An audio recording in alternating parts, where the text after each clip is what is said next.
ठाकुर जी को गैयाओं में रहना ही प्रिय लगता है और उन गैयाओं से ही हम दूर हो गए। तो हमारी प्रार्थना है ऊंझा वाले जरूर जाइएगा, नंदगांव गौशाला का दर्शन करके आना, पथमेड़ा गौधाम जाकर के आना और कुछ सेवा करके आना।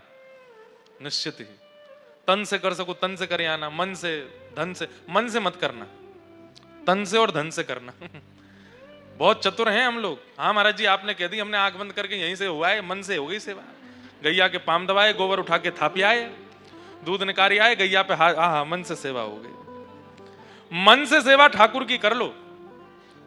श्रीमद वल्लभाचार्य जी महाराज कहते हैं मानसी सेवा ठाकुर जी को प्रत्यक्ष सेवा से भी ज्यादा प्रिय लगती है। मानसी सेवा कैसी? नित्य ठाकुर जी का श्रृंगार करने के बाद नेत्र बंद करो, आहा कितनी सुंदर सेज है, उस पर हमारे लाल जी बैठे हैं, सुंदर ठाकुर जी के चरणों में अभी सुंदर शमामा का इत्र लगा रहे हैं, हिना का इत्र लगा रहे हैं, ठाकुर जी को सुंदर पोशाक पहनाइए। अरे हम सामान्य नहीं, हम तो सोना चांदी के आभूषण धराएंगे ठाकुर जी को। कितने सुंदर मणि माणिक के ठाकुर जी ने आभूषण पहने हैं, आहा कैसा सुंदर मुकुट धारण किया, कैसी लटकन है वहां पे, चले कहां ठाकुर जी के गालन से टकरावे, मकराकृत कुंडल हैं, आहा कैसी मधुर मधुर वेणु बजा रहे हैं ठाकुर जी, तिरछे नयन इधर उधर चला रहे हैं। अच्छा मुंह से मांग रहे हैं कि मुंह को माखन खवाए दे। मैं तुरंत गयो दही बिलोय के वहां में तो माखन लेके आयो, ठाकुर जी को खवा रहा हूं, ठाकुर जी प्रेम से पा रहे हैं। मन से ऐसी सेवा कर सकते हो ठाकुर जी की, गैया की नहीं। गैया की तो तन से करके आओ, गैया की तो धन से करके आओ। ठाकुर के अलावा ठाकुर के संबंध की वस्तुओं की मानसी सेवा नहीं होती, उनसे तो उनकी तो तन से होनी होती है। अब संतों की भी मन से सेवा कर दो। आहा हमारे घर संत पधारे हैं, 2000 रुपया दिए लिफाफा में धर दिए चरण में, है गई मन से सेवा। पैसा भी खर्च नहीं भय, सेवा भी है गई मन से। ऐसा नहीं, तन से करके आओ। हम कथा में कहते हैं जिसको गैया से घृणा होती है, गौ गोबर से घृणा होती है, गौ मूत्र से घृणा होती है, ठाकुर जी को उससे घृणा होती है। इसलिए आपसे ठाकुर जी प्रेम करते हैं कि नहीं, इसका पैरामीटर नापना हो तो गैया के बीच में जाकर के देखो। अगर आप सहज हो, अगर आपको भय नहीं होता, अगर आपके चित्त में प्रेम आता है, अगर आपको बहुत सरलता लगती है, गैया का गोबर उठाने में, गौमूत्र इकट्ठा करने में, चरण छूने में, हाथ से पवाने में बहुत सहजता लगती है, तो समझो ठाकुर जी आपसे रीझ गए। गैया देखते ही डर के मारे भागते हैं इधर उधर। ठाकुर जी भी डर के मारे भागते हैं जब आप मंदिर जाते हो। मेरी गैया ते डरे, मोह तोते डर लगे, तू मेरी गैया ते डरे। इसलिए गौ से डरो नहीं, गौ की सेवा करो। अब जो आगे लोग बैठ गए हैं उनको तो नहीं दिख रहे, स्क्रीन पर दिखा रहे हैं आज की सेवा जो वहां करके आए, कैसी सुंदर सेवा। इसलिए आप लोग जाइएगा, खुद दर्शन करके आइएगा। पथमेड़ा गौधाम के परम पूजनीय प्रातस्मरणीय श्री दत्त शरणानंद जी महाराज वहां पर एक गौ गोपाल कॉरिडोर भी बना रहे हैं, जहां पर एक बार प्रवेश करने के बाद जब व्यक्ति बाहर आएगा तो उसको संपूर्ण गैया की नॉलेज होगी। संभवतः 2-3 वर्ष में बनके तैयार हो जाएगा, बहुत सुंदर रहेगा वो भाव भी। तो आज वहां गए, वहां से अभी दर्शन करके आए हैं। आगे की कथा में प्रवेश करें। कल सुबह 10 बजे से कथा है, 9 बजे तक आप लोग 9:30 बजे तक सुंदर बाल भोग करके आ जाइएगा, ढोकला आदि पाके। कल सवेरे सवेरे कथा है, 10 बजे से 12 बजे तक कथा कल चलेगी। उसके बाद फिर हम आगे की यात्रा पर प्रस्थान करेंगे और फिर जब भी हमारे गिरधर लाल जी का मन बनेगा तो ऊंझा दोबारा आवेंगे, खूब प्रेम से कथा सुनावेंगे। हमारे नायक परिवार ने बड़े मन से, बड़े हृदय से, खूब आनंद के साथ में इस कथा का क्रम रखा। ऊंझा अब अभी तक मुझे लोग बोल रहे हैं कि ऊंझा में लोग कथा सुन रहे हैं। मैंने कहा हाँ कि देखो सुन रहे हैं। बोले महाराज जी वहाँ के लोग तो बड़े पंचुअल रहते हैं, बड़े वैसे रहते हैं, आनंद आराम वाले लोग हैं, और वहाँ तो हिंदी वासी ज़्यादा भाव समझते भी नहीं। मैंने कहा हमारी तो भाई खूब प्रेम से सुन रहे हैं कथा, खूब आनंद से आ रहे हैं। तो ये सब आप लोगों का बड़ी कृपा है कि आप सब लोग खूब पधारे, खूब प्रेम से कथा श्रवण को आए। बस ऐसे ही आप सबके चित्त में प्रेम भाव बना रहे। इस वर्ष की गुजरात की ये विश्राम कथा है, फिर अगले वर्ष आगामी 3 जनवरी से बड़ोदरा में आएंगे, तब वहाँ आप लोग पधारिएगा, खूब प्रेम से फिर वहाँ कथा श्रवण कराएंगे। द्वारिका हमारा आना जाना लगा रहता है, जबकि इस बार नहीं जा पाया मैं, नहीं तो गुजरात आऊँ द्वारिका ना जाऊँ ऐसा हो नहीं सकता, जरूर जाते हैं। पर एक भावना है, इच्छा है, जल्दी ही श्री डाकोर जी में भी कथा करेंगे और श्री रणछोड़ राय प्रभु को। और कथा तो क्या सब होती रहती है सब जगह, पर हमारी गिरधर लाल जी का उत्सव हर बार जगह जगह होता है। एक बार श्री डाकोर जी में करेंगे और श्री रणछोड़ राय प्रभु के वहां खूब प्रेम से रामदास बोढ़ाना के लिए ठाकुर जी कैसे मधुर द्वारिका से पधारे, वो सब लीला आदि सब श्रवण करेंगे। और इस बार हम नरसिंह मेहता जी के चरित्र का स्मरण स्पर्श तो कर ही नहीं पाए, जबकि हम पहले दिन बोले थे कि कुछ कुछ कहेंगे। पर श्री नरसिंह मेहता जी का चरित्र तब तक गाने में सुख नहीं है जब तक आपको गुजराती पद ना आते हों, क्योंकि नरसिंह मेहता जी के गुजराती के ही पद हैं, वो ना गवें तो फिर मेहता जी का चरित्र कैसा। तो इसलिए हम जानबूझ करके नहीं बोले हैं कि जब पद हों नरसिंह मेहता जी के और वो गाते हुए जब हम बोलें तो सुख मिलेगा, वो भी एक बार कभी करेंगे। आइए आगे के क्रम में प्रवेश करते हैं। बोलो बाल कृष्ण लाल की। कल हम लोगों ने बहुत जल्दी जल्दी में ही ठाकुर जी की व्रज लीला, वृंदावन लीला और गोवर्धन लीला का श्रवण किया, समय बहुत हो गया था। ठाकुर जी वृंदावन पधारे। वृंदावन का निर्माण स्वयं किशोरी जी ने अपने हस्तकमल से किया है। वृंदावन में प्रवेश, वृंदावन में निवास, वृंदावन में किसी भी प्रकार की स्थिति बिना श्री जी की आज्ञा के नहीं होती। अगर कोई ऊंझा में बैठ करके भी वृंदावन को याद कर रहा है तो यह भी किशोरी जी की कृपा से है। वो अपने आप नहीं कर सकता, अपनी इच्छा से वृंदावन का स्मरण नहीं कर सकता। वृंदावन की स्मृति भी तभी होती है जब किशोरी जी चाहें। ऐसा श्रीधाम वृंदावन, ठाकुर जी वहां पधारे। वृंदावनम संप्रविश्य सर्वकाल सुखावहम गोप गोपी गवाम सेव्यम पुण्याद्री तृणवीरुधम। भगवान वृंदावन आकर के अति प्रसन्न है। क्यों? क्योंकि श्रीधाम वृंदावन सर्व कालीन ठाकुर जी को सुख देने वाला है। ठाकुर जी जब विहार करते हैं वृंदावन में तो लता गुल्म वृक्ष सब ठाकुर जी के अनुकूल हो जाते हैं। श्री कृष्ण जब मार्ग में चलते हैं तो सारे वृक्ष नीचे को झुक जाते हैं, मानो ठाकुर जी को प्रस्तुत करते हैं हमारे फल ले लो, हमारे पुष्प ले लो, हमें एक बार स्पर्श कर दो। और ठाकुर जी समस्त वृक्षों को स्पर्श करते हुए किसी के फल लेते हुए, अरे जिस वृक्ष में फल नहीं होते वो फल प्रकट कर देता है। ठाकुर जी आ रहे हैं, क्या पता ठाकुर जी स्पर्श कर लें, हमारे फल को स्वीकार कर लें। वृंदावन में यमुना जी का पावन तट है जहां पर बैठ करके ठाकुर जी मधुर मधुर वंशी बजाते हैं, प्रेम से सब गोपियों को, गोप गोल ग्वालों को सुख देते हैं। ये वेणुनाद, वंशीनाद कहां हुआ? गोकुल में नहीं हुआ। वंशीनाद ठाकुर जी ने वृंदावन में प्रारंभ किया। एक संत कथा सुना रहे थे, बहुत ध्यान से सुनना। ठाकुर जी ने वंशी बजाना शुरू कैसे किया? वंशी का निर्माण ही ठाकुर जी ने किया है। भगवान गौ बहुत प्रिय है। एक दिन गौ रोती रोती ठाकुर जी के पास आई। ठाकुर जी बोले, अरे तू काई को रोवे, कहा भयो? मुझको बहुत जोर ते भय लगे। कौन ते भय लगे तो को? बोले मुझे मानवन ते भय ना लगे, मुझे कोई जानवर ते भय ना लगे, मुझे पर्वतन ते भय ना लगे, मुझे नदी ते भय ना लगे, एकमात्र ये बांस है जहां से मुझको बहुत भय लगे। छोटो बालक भी अगर बांस उठा ले तो गैया डर जाए, बांस से डर लगे। ठाकुर जी बोले, जा बांस ते तो को डर लगे, वही बांस ते तो को प्रेम कराऊंगा। ठाकुर जी ने जैसे ही एक हाथ से बांस पकड़ो तो जैसे ही एक हाथ को स्पर्श किया 3 छिद्र प्रकट हुए, दूसरे हाथ को स्पर्श किया 3 छिद्र और प्रकट हुए, और जैसे ही वो पकड़ करके अधर पर धारण करी 1 छिद्र और प्रकट भयो। जैसे ही प्राण पिरोए ठाकुर जी ने, ऐसी मधुर ध्वनि निकली वंशी बांस में ते। गैया के नेत्र बंद है गए, अपने आप चारों थनंते दूध प्रवाह हैने लगो। पूंछ उठा करके गैया चारों तरफ ठाकुर जी के डोलन लगी, और वही दिनासों ठाकुर जी गैया को सुख देवे के काजे वह बांस को वंशी बना करके मधुर मधुर स्वर में बजा में। पहलो कारण वंशी नाद को गैया को सुख देनो, क्योंकि ये गैया भयभीत होवे। अरे गैया तो को यही बांस ते ही प्रेम कराऊंगा मैं, या हमारे ठाकुर जी वासों बंसी बजा में वेणुनाद करें। ऐसी मधुर वंशी बजा में कि गोपियों को अपने घर में बैठे बैठे ठाकुर जी के दर्शन होते हैं। उसी को वेणु गीत कहा गया श्रीमद् भागवत में। कभी अवसर मिले बंधुओं तो आप लोग YouTube पर जयपुर की अकिंचन कथा सुनिए। पहले हम अकिंचन कथा करते थे, लेकिन अब बहुत जल्दी फिर से करेंगे। अकिंचन कथा में पंडाल नहीं होता। अकिंचन कथा में माइक नहीं होता। आप लोगों की कथा शाम 8 बजे से रात्रि 11 बजे तक होती है, अकिंचन कथा सुबह 3:45 बजे से 7 बजे तक होती है।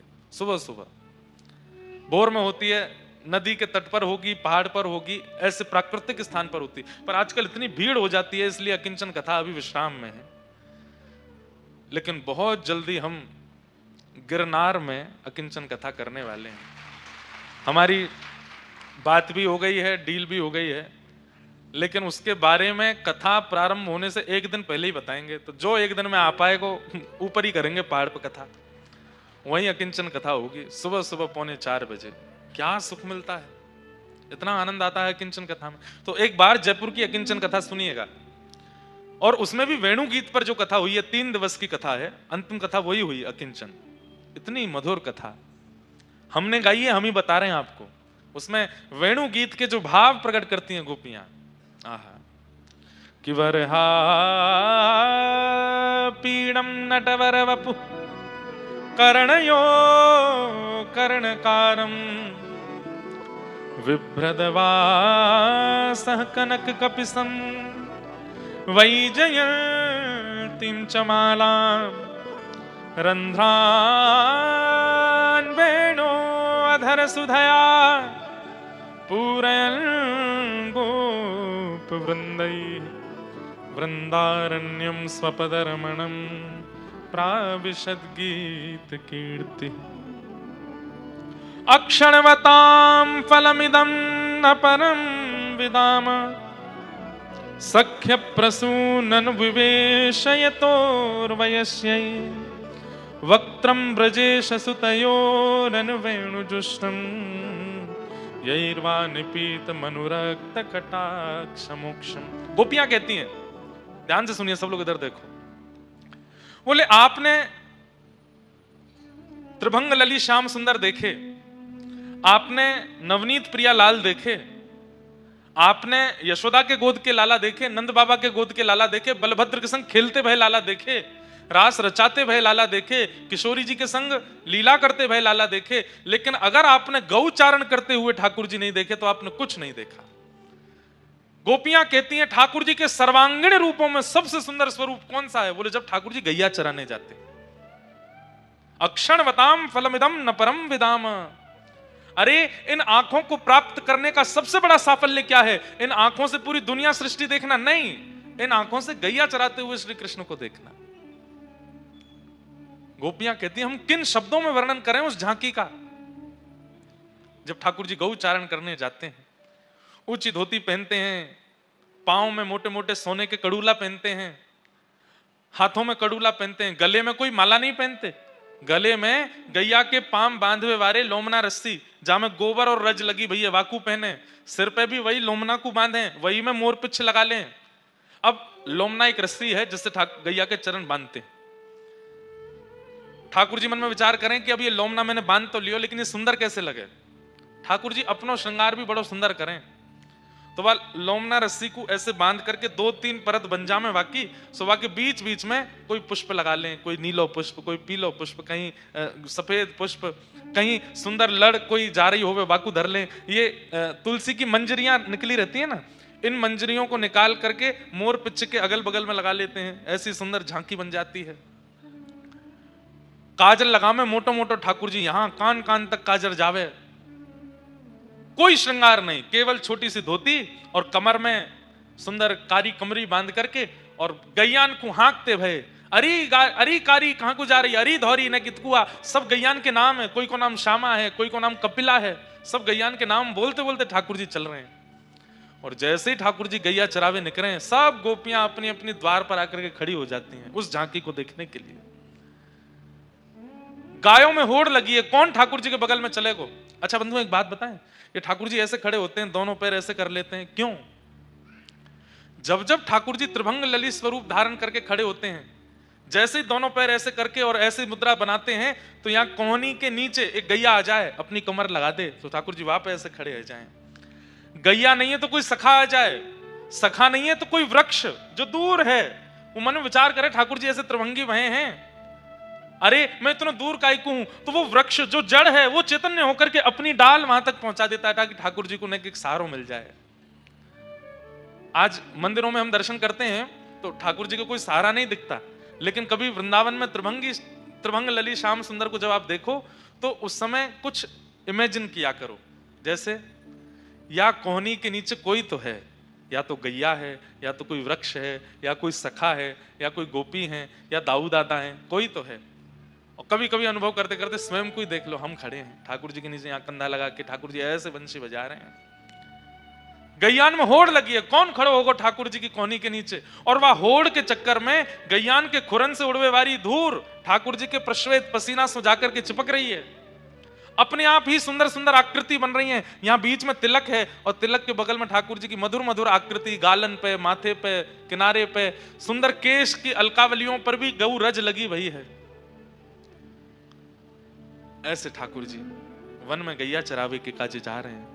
गोपियां कह रही हैं, जिन्होंने ये रूप नहीं देखा, ये छवि नहीं देखी, उन्होंने कुछ नहीं देखा। अक्षणवतां फलमिदं न परम विदाम सख्य प्रसून अनुविवेशयतोर्वयस्यै वक्त्रं व्रजे ससुतयो रणवेणुजुष्टं यैर्वा निपीतमनुरक्तकटाक्षमोक्षम् गोप्यः किमाचरदयं कुशलं स्म वेणु दामोदरो दामोदराधर सुधामपि गोपिकानां भुङ्क्ते स्वयं यद विशिष्ट रसं हृदिन्यो हस्यत्वचोश्रुमुमुचोस्तरवो यथार्या।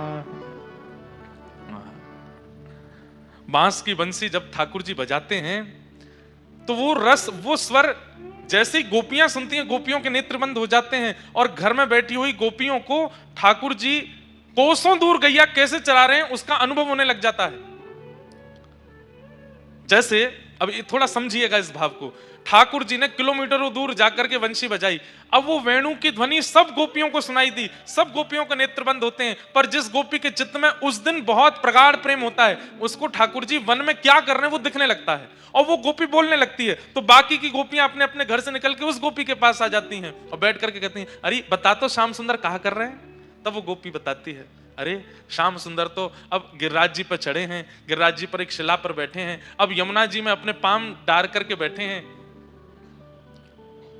और कहा है रो, बोले ठाकुर जी की वेणुनाथ सुन करके गैया के बछड़ा बछिया जो दूध पी रहे हैं उनको मुख थन में लगो रह गए, दूध मुख में है, भीतर निगल नहीं रहे हैं। वन के हिरण वो सब घास चर रहे हैं, लेकिन ठाकुर जी की वंशी की ध्वनि जाते ही मुख में घास लगी रह गई है, चबाना भूल गए, सब कान उठा करके केवल वंशी सुन रहे हैं। यमुना जी की धारा स्तब्ध हो गई है, यमुना जी आगे को बह नहीं रही हैं। क्यों? ठाकुर जी वहीं तट पर खड़े होकर के वंशी बजा रहे हैं, उनके रूप माधुरी का दर्शन कर रही हैं। पवन वायु जब बह रही है तो जितने वृक्षों का स्पर्श करके वायु आती है, उस वृक्ष दूर खड़े खड़े वृक्षों के पुष्प प्रार्थना करते हैं, हे पवन देव आप इतनी तीव्रता से बहो ना कि हम टूट करके आपका माध्यम ले लें और आपकी छाया में, आपकी तरंग में बहते हुए श्री कृष्ण के चरणों में जाकर के अर्पित हो जाएं। इतनी मधुर वंशी बजा रहे हैं। अरे देखो तो सही, कहा भयो? बोले कहा भयो? बोले वन में खूब तेज धूप है, सूर्य महाराज दर्शन कर रहे हैं ठाकुर जी को, लेकिन तभी आकाश में एक छत्र की भांति एक बादल घूमता भयो आयो, और जहां जहां श्री कृष्ण जा रहे हैं वहां वहां वो छत्र की तरह बादल ऊपर घूम रहे हैं, कहीं ठाकुर जी पर सीधो प्रकाश नहीं पड़े। ये सब दर्शन किसको हो रहे हैं? गोपियों को हो रहे हैं, अपने घर में बैठ करके, और श्री शुकाचार्य जी उसका वर्णन कर रहे हैं। ये वेणु गीत है। ऐसे वेणु गीत के माध्यम से गोपियों के चित्त को दर्शन ठाकुर जी करा रहे हैं। बंधुओं, एक बात हम सत्य बताएं आपको, आज भी वेणु गीत संभव हो सकता है। आप ऊंझा में बैठे हैं, अहमदाबाद में बैठे हैं, बड़ोदरा में बैठे हैं, कहीं भी बैठे हैं, आपका प्रेम और भाव ठाकुर जी के प्रति अगर प्रगाढ़ है तो आप जहां बैठे हैं वहां बैठ करके केवल सत्संग सुनने लग जाइए, नेत्र बंद करके। आचार्य की वाणी, संतों की वाणी आंख बंद करके सुनिए और चिंतन करिए कि आज राधारमण जी कैसे लग रहे होंगे। महापुरुष की वाणी सुनते रहो। महापुरुष की वाणी क्या है? वंशी है। उसकी वाणी सुनते सुनते सुनते सुनते आप चिंतन करो, आज ऐसी पोशाक होगी, आज ऐसा मुकुट होगा, आज ऐसी माला होगी, आज ऐसी पिछवाई होगी, आज ऐसा सन्मुख औलाई का भाव होगा, आज ऐसे गोस्वामी जी आरती कर रहे होंगे। सब अपने मन में चिंतन कर लो और फिर सोशल मीडिया पे कहीं ना कहीं फोटो आ ही जाता है, धीमे से जाकर के कहीं ढूंढो कि आज कैसे दर्शन थे। अगर आपके चिंतन से दर्शन मिलने लग जाएं तो समझ जाना कि आप भी वेणु गीत की एक गोपी बन गए हो। बस एक वेणु का आश्रय चाहिए। वेणु क्या है? कथा वक्ता की वाणी, आचार्यों की वाणी, जो वो सत्संग सुधा अपनी कथा में कहते हैं, वो वंशी ही है। उसको वेणु के माध्यम से, वेणु का भाव रख करके सुनो। आप कथा सुनते हैं, अपने घरों पर सुनते हैं, गाड़ियों में सुनते हैं, इसी भाव से सुनो कि ठाकुर जी की वंशी है, मुरली है, वंशी है, वेणु है, अलग अलग प्रकार हैं। कोई बहुत बड़े महापुरुष हैं जो ज्ञान वैराग्य की चर्चा करते हैं, उनके प्रति भाव रखो, ये वंशी हैं। कोई बड़ी रसभरी चर्चा करते हैं, ठाकुर जी की मधुर मधुर लीला सुनाते हैं, ये वेणु हैं। कोई थोड़ी ज्ञान वैराग्य की भी बात करते हैं, रसभरी चर्चा भी करते हैं, मधुर मधुर संगीत भी सुनाते हैं, ये कौन? ये मुरली हैं।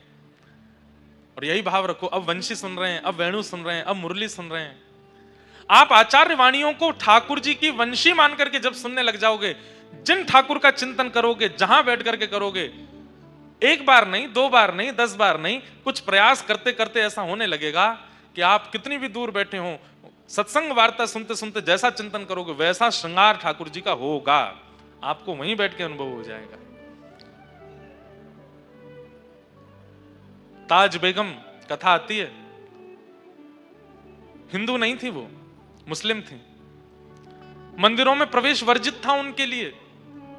क्या करती थी? तो मंदिरों के बाहर जो संत महापुरुष बैठे कीर्तन करते, कथा सुनाते, उनके पास बैठ जाती और उनकी कथा सुनते सुनते नेत्र बंद कर लेती। मंदिर में तो नहीं जा सकती, निषेध है मेरा जाना, बाहर ही बैठे बैठे चिंतन करती। आज ठाकुर जी ने लाल पोशाक पहनी होगी, आज स्वर्ण का मुकुट धारण किया होगा, कानों में मकराकृत मत्स्याकृत कुंडल पहने होंगे, गले में मोतीन की माल होगी। आज भोग में ठाकुर जी को ये पधराया होगा, कढ़ी भोग होगा, चावल भोग होगा, ऐसा भोग होगा। वहीं बैठे बैठे चिंतन करती और जैसे ही मंदिर से दर्शनार्थी बाहर निकल के आते तो बस उनके आगे हाथ जोड़ के कहती, हमें और कुछ नहीं, बस इतना बता दो आज पोशाक कैसे वर्ण की है। और जैसे ही वो आके कहता, आज तो ठाकुर जी ने लाल वर्ण की पोशाक पहनी, बस वहीं ताज बेगम नृत्य करने लगती कि मैं भले भीतर नहीं जा पाती पर ठाकुर मुझे बाहर आके दर्शन कराए थे। आचार्य वाणी क्या है? सत्संग सुधा क्या है? कथा वार्ता क्या है? ये ठाकुर जी की वंशी ही है। इसको वेणु मान करके सुनो और वेणु में भी ऐसी भावना रखो। बंधुओं, एक बार के प्रयास से वो वेणु जैसा अनुभव नहीं कराएगी, समय देना पड़ेगा, साल भर भी लग सकता है, पर भावना आपको धारण करनी पड़ेगी कि ये वक्ता की वाणी वेणु है, यही ठाकुर जी की वंशी है। सुनते सुनते सुनते सुनते एक दिन ऐसा आएगा आपको शब्दों में स्वर का अनुभव होने लगेगा और शब्दों में ही ठाकुर जी का दर्शन होने लगेगा, अनुभूति होने लगेगी और उसी अनुभूति से एक दिन साक्षात्कार हो जाएगा ठाकुर जी के उस मधुर स्वरूप का।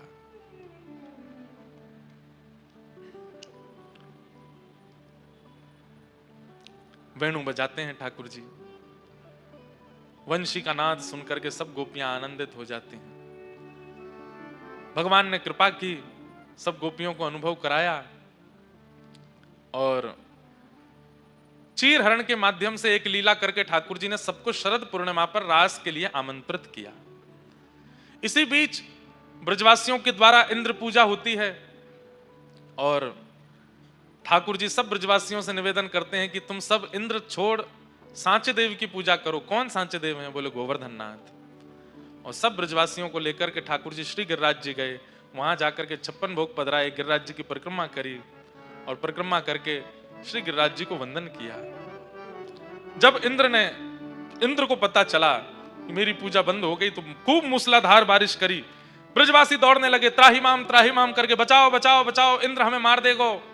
तब ठाकुर जी ने नख पे धार लियो गिरिराज नाम, गिरधारी पायो है, नख पे धार लियो गिरिराज नाम, गिरधारी। 7 बरस के ठाकुर जी 7 कोस लंबे चौड़े गिरिराज पर्वत को अपनी बाम हस्त की कन्नी उंगली के नख पर धारण कर लेते हैं। बोल गोवर्धन नाथ की, श्री गिरिराज धरण की। नख पे धार लियो गिरिराज नाम, गिरधारी पायो है, नख पे धार लियो गिरिराज नाम, गिरधारी पायो नख पे धार लियो गिरिराज नाम गिरधारी पायो है। नख पे धार लियो गिरिराज नाम गिरधारी पायो। हाँ गिरधारी पायो है, नाम गिरधारी पायो है। हाँ धारी पायो है, नाम गिरधारी पायो है। ओ नख पे धार लियो गिरिराज नाम गिरधारी पायो है। नख पे धार लियो। करताल बजा के गाओ। और कहा कियो ठाकुर जी ने, सुरपति पूजा मेट कृष्ण गिरिराज पूजायो है। सुरपति पूजा मेट कृष्ण गिरिराज पूजायो है। हाँ 1.25 लाख मण सामग्री को भोग लगायो है। ओ 1.25 लाख मण सामग्री को भोग लगायो है। हाँ 1.25 लाख मन सामग्री को भोग लगायो है। 1.25 लाख मन सामग्री को भोग लगायो है। हे नख पे धार लियो गिरिराज नाम गिरधारी पायो है। नख पे धार लियो गिरिराज नाम गिरधारी पायो है। नख पे धार लियो गिरिराज नाम गिरधारी पायो है। नख पे धार लियो गिरिराज नाम गिरधारी ओ पायो। गिरिराज धरण प्रभु तुम्हारी शरण। गिरिराज धरण प्रभु तुम्हारी शरण। गिरिराज धरण प्रभु तुम्हारी शरण। गिरिराज धरण प्रभु तुम्हारी शरण। हे प्रभु तुम्हारी शरण गिरधर तुम्हारी शरण। प्रभु तुम्हारी शरण गिरधर तुम्हारी शरण। हे प्रभु तुम्हारी शरण गिरधर तुम्हारी शरण। प्रभु तुम्हारी शरण गिरधर तुम्हारी ओ शरण। नख पे धार लियो गिरिराज नाम गिरधारी पायो है। धार लियो गिरिराज नाम बोल गिरिराज धरण की।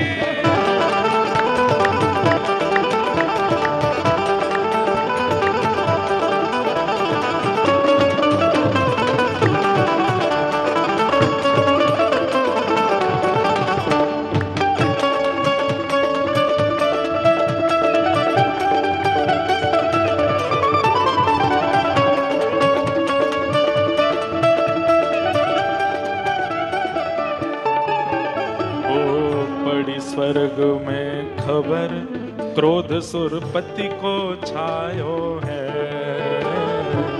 पड़ी स्वर्ग में खबर क्रोध सुरपति को छायो है। हाँ मूसलधार अपार बहुत पानी बरसायो है। ओ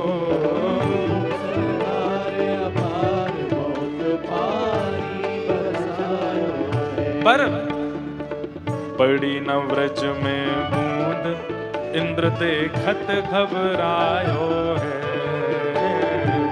पड़ी न व्रज में बूंद इंद्र देखत घबरायो है। और ब्रजवासी सब कहें कृष्ण गिरिराज उठायो है।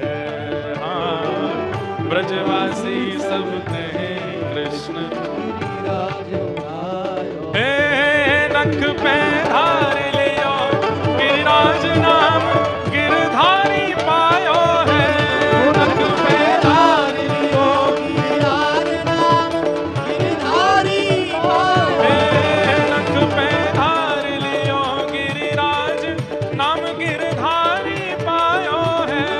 नख पे धार लियो गिरिराज नाम गिरधारी ओ गिरिराज धरण प्रभु तुम्हारी शरण। गिरिराज धरण प्रभु लाज हमारी गोवर्धन, लाज हमारी गोवर्धन। हे प्रभु तुम्हारी शरण, प्रभु तुम्हारी शरण, प्रभु तुम्हारी शरण, प्रभु तुम्हारी शरण, हे प्रभु तुम्हारी शरण, प्रभु तुम्हारी शरण, तुम्हारी शरण, प्रभु तुम्हारी हे रथ पे धार लियो गिरिराज नाम गिरधारी पायो है,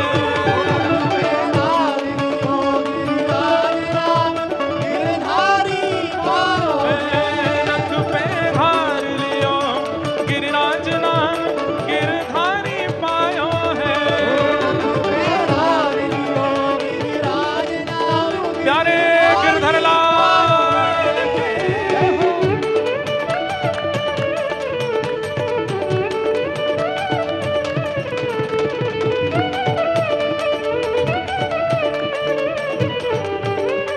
गिरिराज धरण की श्याम सुंदर श्री यमुने महारानी की पूछरी के लौटा की खूब खूब प्यार है। क्या बात है बंसी वाले, शाबाश है।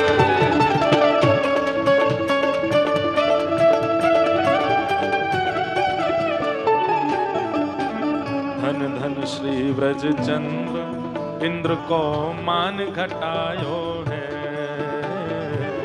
धन धन श्री व्रज चंद्र इंद्र को धन धन श्री व्रज चंद्र इंद्र को मान घटायो है, धन धन श्री व्रज चंद्र इंद्र को ओ घासी राम गोवर्धन वारो हरि यश गायो है, ओ घासी राम गोवर्धन ओ घासी राम गोवर्धन वारो हरि यश गायो है,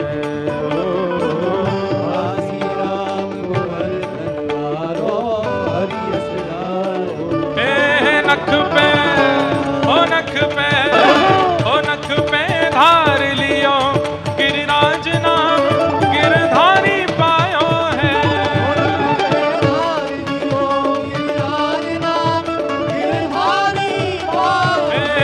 नख पे धार लियो गिरिराज नाम गिरधारी पायो है,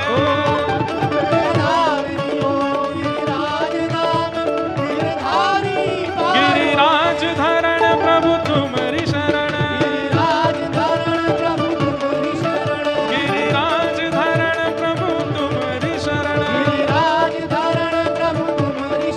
हो रखो लाज हमारी गोवर्धन, रखो लाज हमारी, रखो लाज हमारी गोवर्धन, हे नख पे हो नख पे हो नख पे धार लियो गिरिराज नाम गिरधारी पायो है,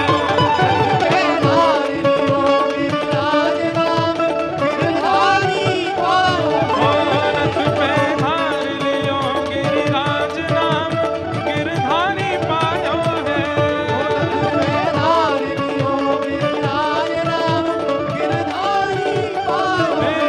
नाम गिरधारी पायो है, नाम गिरधारी पायो है, नाम गिरधारी पायो है, नाम गिरधारी पायो है, नाम गिरधारी पायो है, नाम गिरधारी पायो है, गिरिराज धरण की श्याम सुंदर श्री यमुने महारानी जय जय राधे।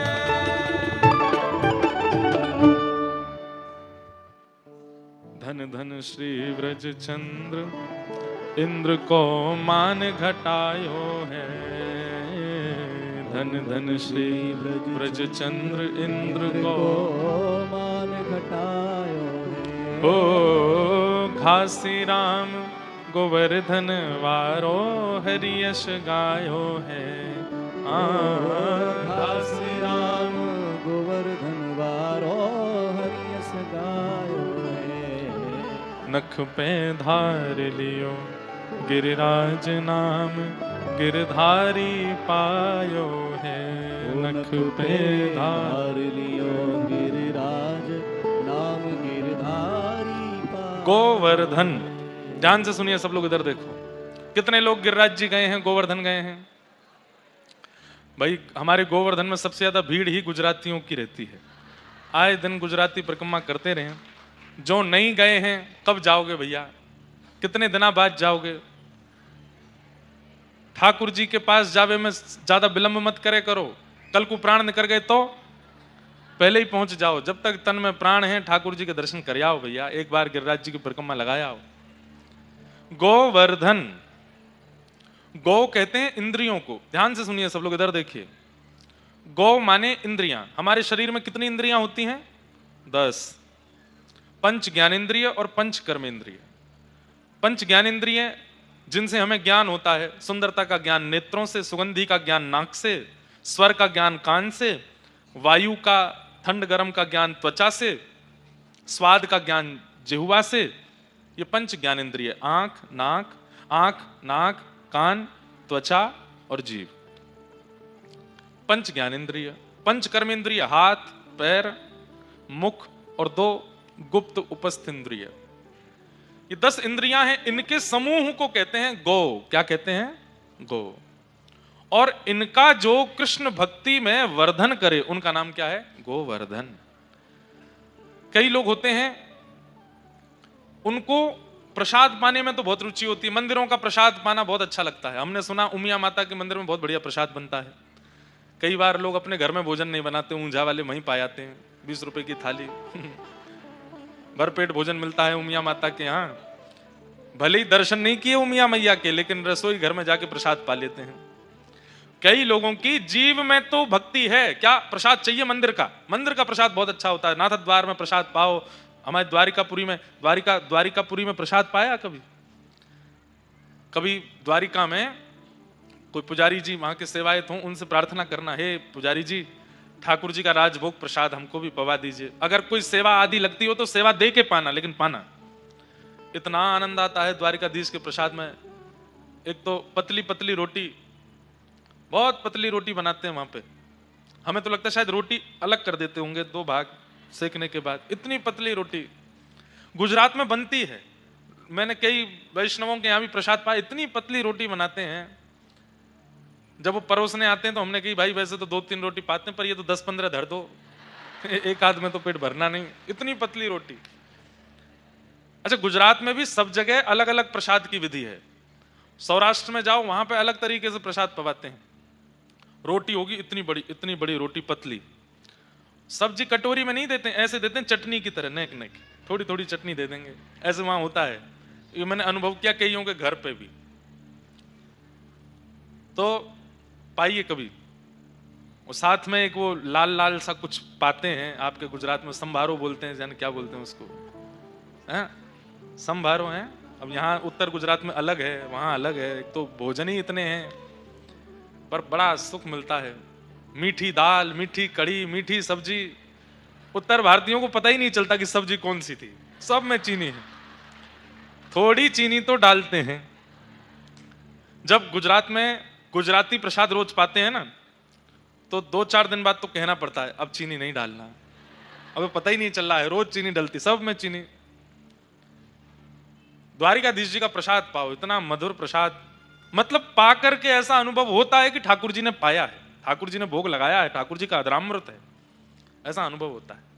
तो कई लोगों की जीव बड़ी भक्त होती है।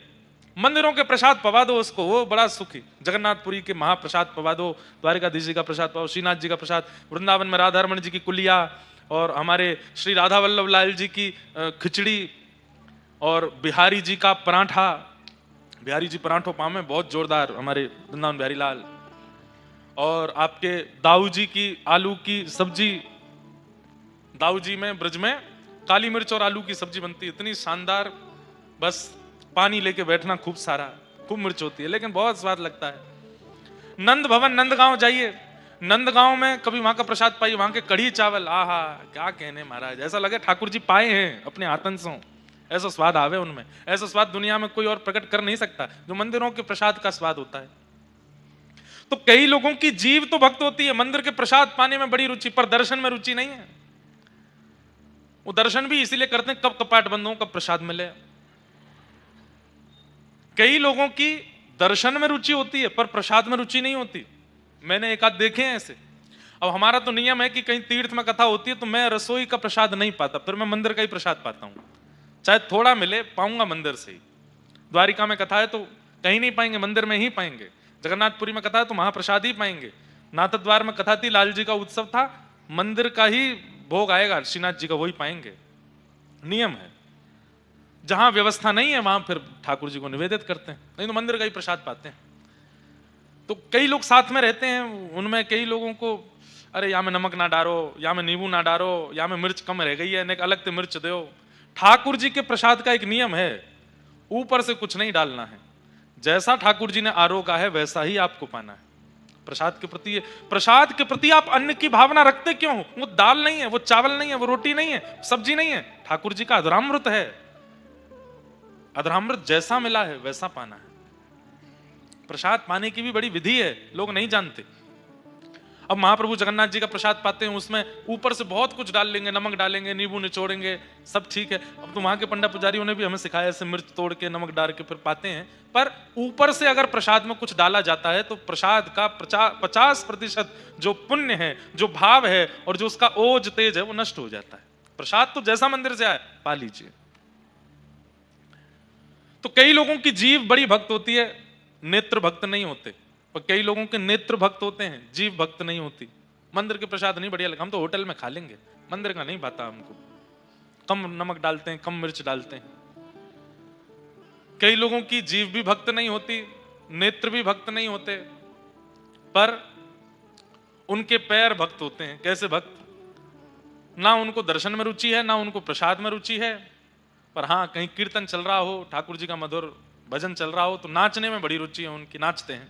भजन कीर्तन में उछल उछल के नाचेंगे, खूब नृत्य करेंगे।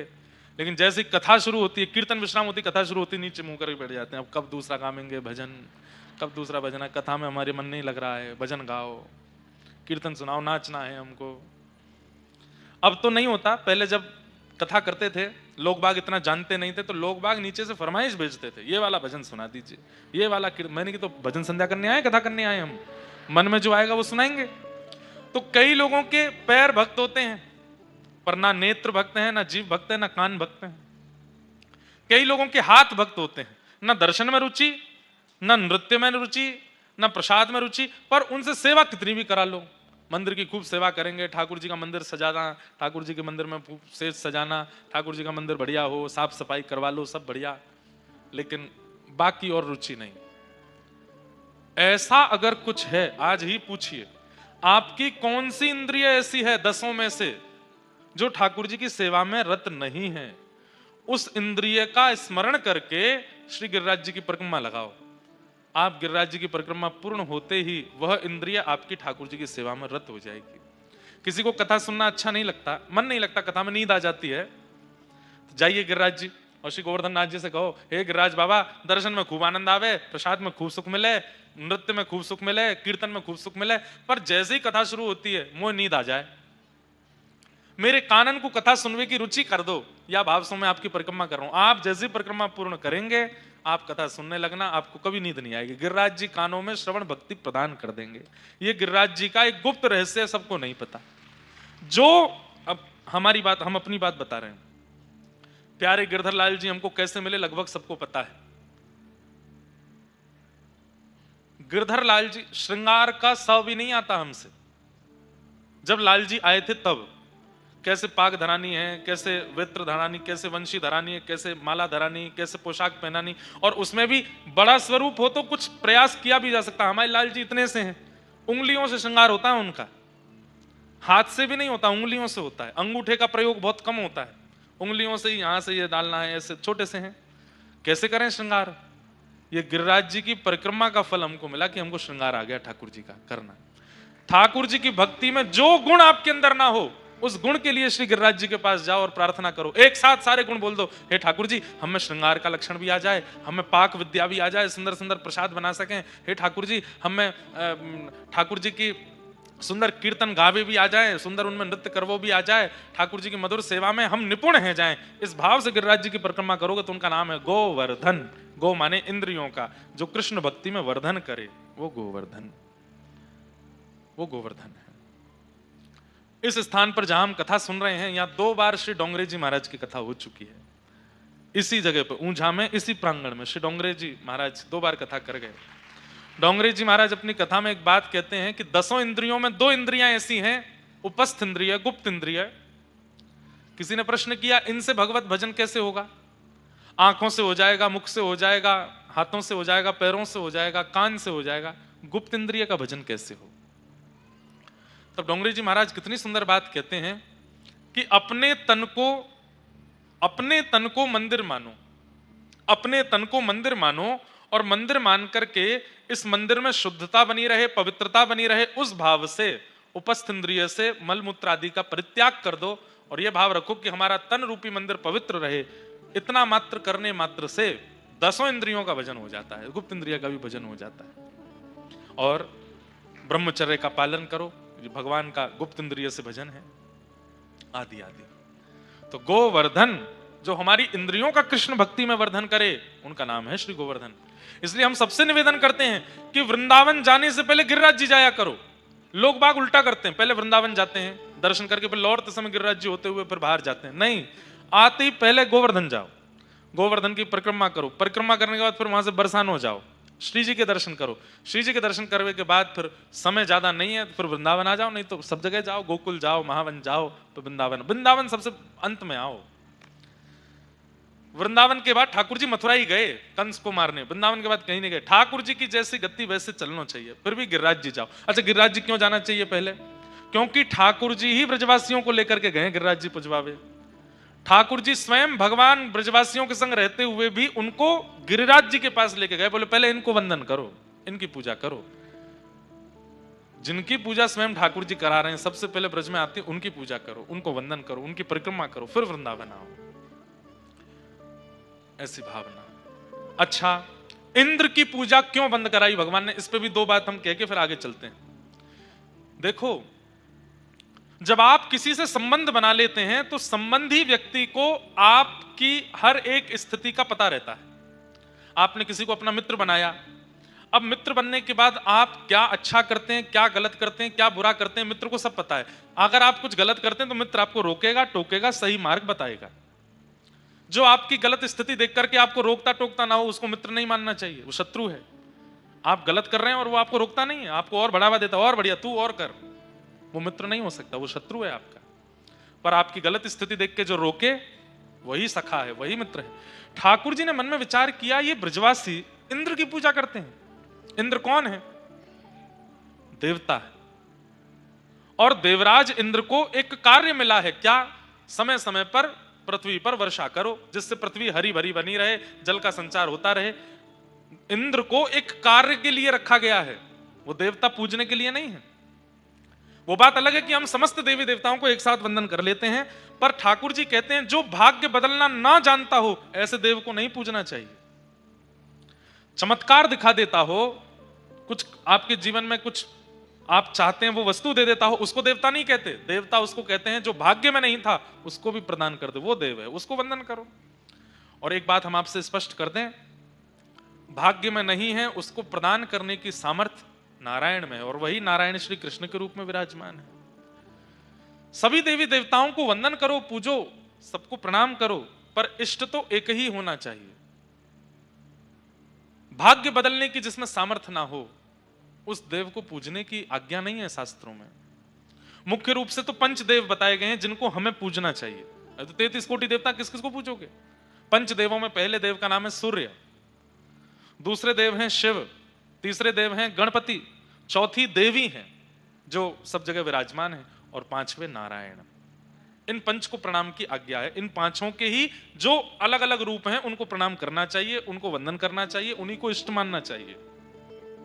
ये पंच हैं सर्वोपरि, सूर्य, शिव, गणपति, देवी और नारायण, इन पंचों को प्रणाम करने की आज्ञा है। अब इनके अलावा कोई अगर अन्य देवी देवताओं को स्पेसिफिक रूप से प्रणाम करता है तो वो समय लगा रहा है, उसमें कोई विशेष उसको भाव मिलने वाला नहीं।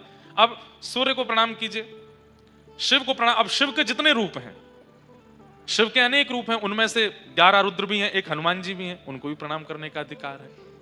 गणपति हैं, गणपति के भी कई रूप हैं, उनको प्रणाम करने की आज्ञा है। देवी के अनेक रूप हैं, श्री उमिया माता साक्षात पार्वती जी के रूप में विराजमान है, इनको प्रणाम करने की आज्ञा है। नारायण, नारायण के कितने रूप हैं? नारायण ही श्री कृष्ण है, नारायण ही श्री राम है। नारायण के जितने रूप हैं सबको प्रणाम करने की आज्ञा है, सबको वंदन करने की आज्ञा है। इन पंच के अलावा अगर आप किसी देवी देवता को पूजते हैं उसमें दोष नहीं है, पर लाभ भी नहीं है। आपका भला, आपका मंगल इन पंचदेव के प्रणाम में है। इनको प्रणाम करो, इनको वंदन करो, इनकी पूजा करो। अब इसमें आता है ग्राम देव, इष्ट देव, कुल देव, वो अलग वस्तु हो जाती है। वो ठीक है, आपकी परंपरा उनको पूजती आई, आप उनको वंदन कर सकते हो, पर हृदय में स्थान इन पंच को ही देना चाहिए। इसलिए भगवान ने ब्रजवासियों से इंद्र की पूजा बंद करा करके, अब यूं कहें कि मेरी पूजा करो तो ब्रजवासी पूजेंगे नहीं, तब ठाकुर जी ने अपने ही सब्स्टिट्यूट के रूप में गिरिराज जी की पूजा करवाई। इनकी पूजा करो, इनको वंदन करो, और गिरिराज पूजन किया। और कथा तुम बहुत बार गिरिराज जी की खूब विस्तार से कह चुके हैं, पर प्रणाम करते हैं। आगे बंधुओं भगवान ने रास विहार किया, और रास के प्रसंग में हम लोग प्रवेश करते हैं। भगवान पिता रात्रि शरदोत्फुल्ल मल्लिका विक्षरन्तुम मनश्चक्रे योग मायामुपाश्रित। जीवात्मा और परमात्मा के मिलन को रास कहते हैं, और उसमें भी एक विशेष प्रकार है। जीवात्मा भगवान से मिलने का प्रयास करे वो रास नहीं, परमात्मा जीवात्मा से मिलने का प्रयास करे वो रास है। ध्यान से सुनिएगा, जीवात्मा परमात्मा से मिलने का प्रयास करे वो रस है, वो रास नहीं है। पर उस जीवात्मा की भक्ति से, उसके प्रेम से ठाकुर जी आनंदित होकर के ठाकुर जी उससे मिलने का मन बनावे, वो रास है, उसे रास कहते हैं। नरसिंह मेहता का रस नहीं है, रास है। जीवन, पूरा जीवन ही रास है। सबको कथा पता होगी, केदार राग गाते थे नरसिंह मेहता, और उनका राग इतना प्रसिद्ध था कि उसको सुनने के लिए हजारों की भीड़ इकट्ठी होती थी। और उसमें एक आश्चर्य की बात यह होती कि जब वे सारे राग गाते तब तो कुछ नहीं होता, लेकिन जैसे ही वो राग केदार गाते, ठाकुर जी की माला अपने आप धीमे से गले से उतर करके नीचे गिर पड़ती, और पुजारी जी ला करके नरसिंह मेहता को पहना देते। लोग बाग देख करके आश्चर्यचकित हो जाते। गुजरात के सब वैष्णव कहते सारू छे, सारू छे, आनंद आवी गयो, ऐसे बोलेंगे। आनंद आवी गयो ऐसे बोलते हैं ना, आनंद आ गयो है, मजा आवी गयो।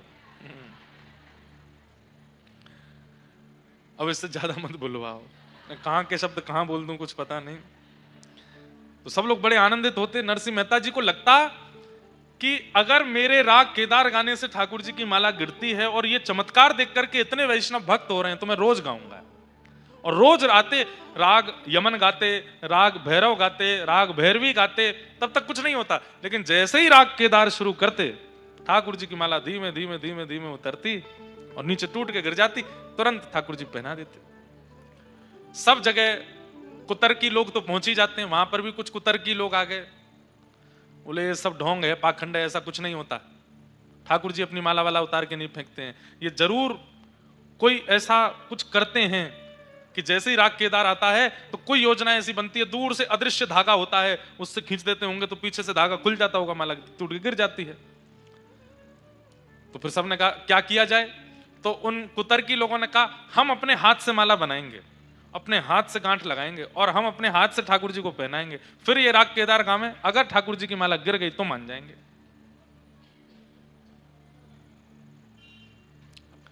ठीक है। अब नरसिंह मेहता बेचारे इतने संपन्न तो नहीं थे, कहीं से किसी सेठ से कर्जा ले रखा था उन्होंने। सेठ जी भी उसी दिन अपना कर्जा मांगने आ गए, बोले कि मेरा कर्जा लौटाओ। नरसिंह मेहता बोले अभी व्यवस्था नहीं है, मैं जल्दी आपका जो कर्ज है वो लौटा दूंगा, ब्याज सहित लौटा दूंगा। बोले तुम तो रोज कल कल कर रहे हो, हमारा पैसा लौटा नहीं रहे हो, एक काम करो। बोले क्या? कुछ गिरवी रखो हमारे पास।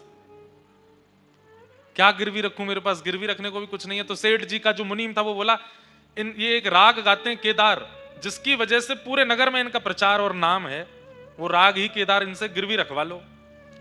जब तक ये पैसा वापस नहीं लौटाएंगे राग केदार नहीं गा सकते, हमारे पास गिरवी रखा है राग।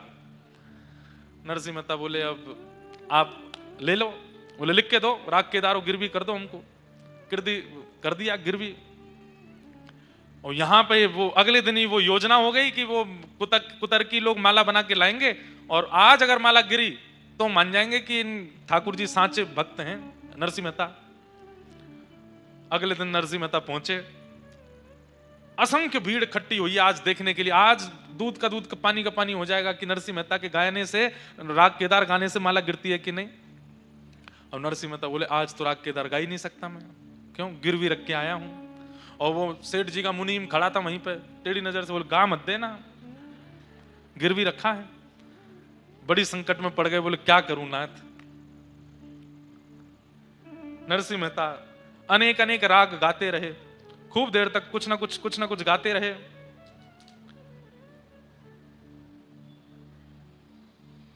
सब लोग कहें केदारो गाओ ना, और सब क्या गा रहे हो, केदारो गाओ, केदारो सुनाओ हमको तो वही सुनने के लिए बैठे हैं।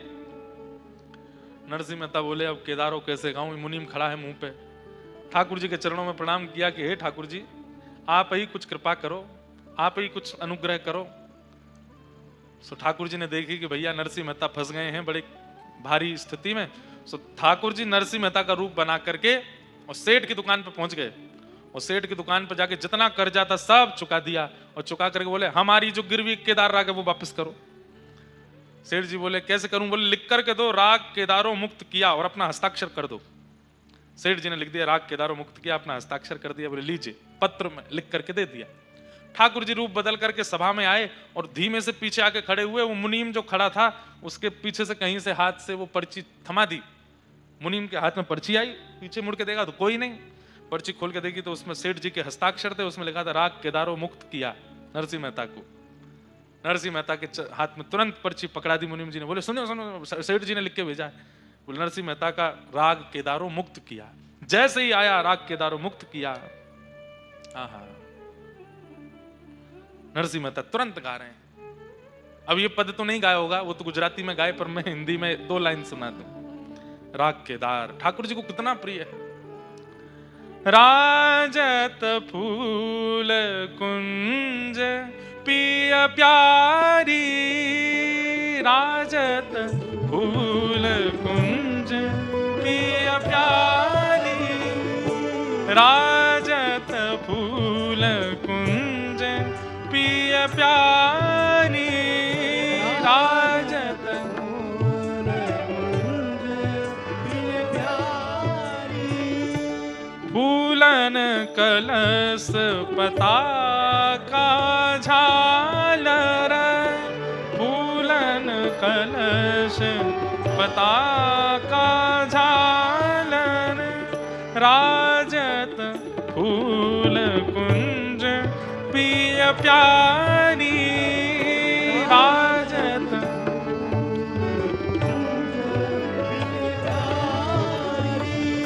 फूलन सो निरतत अलिगावत, फूलन सो निरतत आनंद मगन महारी, राजत आनंद मगन महारी, हे राजत फूल कुंज पिय प्यारी, राजत फूल कुंज पिय प्यारी। जैसे ही नरसिंह मेहता ने राग केदारो गायो, ये केदार राग है, जैसे ही केदार राग गाया सब देख रहे हैं ठाकुर जी की ओर। बोले आज तो मोटे सूत की माला पहनाई है, बाहर के लोगों ने बना के पहनाई है, आज गिरेगी कि नहीं। और जैसे ही 2 शब्द गाए हैं नरसिंह मेहता ने राग केदार में, इतने में ही फूल की वह माला ठाकुर जी के गले से टूट करके नीचे गिर गई। सब जय जयकार करने लगे, भक्त वत्सल भगवान की जय, द्वारिकाधीश की जय, भक्त राज नरसिंह मेहता की। और माला ला करके नरसिंह मेहता को पहना दी। नेत्रों से अश्रु गिरने लगे, ठाकुर जी के चरणों में प्रणाम किया, सब जय जयकार करने लगे। पर नरसिंह मेहता को चिंता, मुनीम के पास गए, बोले सुन पैसा तो लौटाया नहीं, राग मुक्त कैसे हुआ? बोले हमें क्या पता, पता नहीं कोई पर्ची दे गया हाथ में। नरसिंह मेहता दौड़ करके गए और मुनीम जी से, वो सेठ जी के पास जाके, आपकी बड़ी कृपा, आज आपने हमारी लाज बचा ली, मैं जल्दी पैसा लौटा दूंगा। सेठ जी बोले पैसा तो आ गया। आ गया? कौन देके गया? बोले अरे भांग भांग खा लिए नरसिंह मेहता जी, खुद ही तो आए थे आप, स्वयं आए, सारा ब्याज सहित सारा पैसा लौटा करके चले गए। नरसिंह मेहता बोले मैं कब आया आपके पास? बोले मैं तो नहीं आया, मैं तो मंदिर में था। अरे आप आए थे, यहाँ बैठे, बैठ करके सब देके गए और हमसे खुद लिखवा के हस्ताक्षर करवा के ले गए। नरसिंह मेहता समझ गए कौन आयो है, ये तो हमारे सांवरिया सेठ आए हैं, हमारे द्वारिकाधीश आए हैं, वही आए हैं रूप धारण करके। सेठ जी को हृदय से लगा लिया, बोले धन्य हैं आप। बोले क्यों? जिनके हम द्वार पर जा जा करके गुण गाते हैं, वो आपके द्वार पर आए थे, साक्षात द्वारिकाधीश पधारे थे, वही आए, मैं नहीं आया, मेरी सामर्थ्य नहीं।